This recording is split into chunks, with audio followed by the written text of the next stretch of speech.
Jeremiah Gray, dapat na nga bang mas bigyan na ng mas mahabang minuto ngayong playoffs, especially this semis, matapos ang ginawang laro nito sa Game 1 ng semis? Pero ano itong pinanghihinayangan ng mga fans? Coach Tim, nakalimutan nga ba ipasok muli si Gray? So yan ang ating mga tatalakayin. So may tuturing na napakagandang laban din sa semifinals nitong Ginebra at Rain or Shine dahil sa kadalas ay dikit nilang laro at pagpapalitan ng lamang. Nakita naman sa Game 1 pa lamang, mahirap na mapredict kung sino talaga ang mananalo sa dulo dahil sa dikit nilang laro.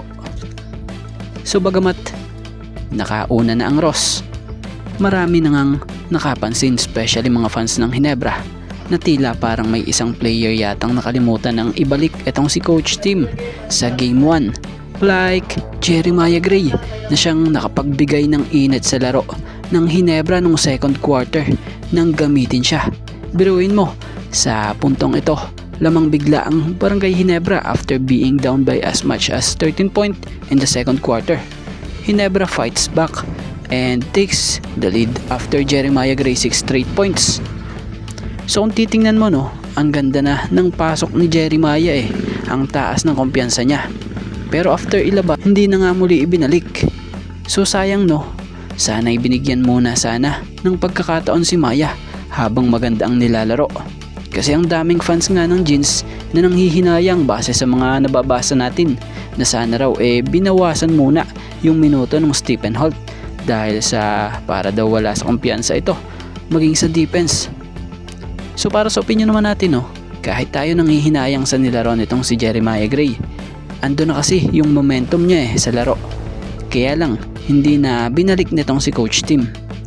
So hindi natin masisisi rin minsan si Maya nung mga nakaraang game, ito'y parang wala sa wisyo ang laro. Kumbaga, kung mabibigyan lang talaga ito ng regular minutes or magandang minuto, may babalik pa nito yung dati niyang laro.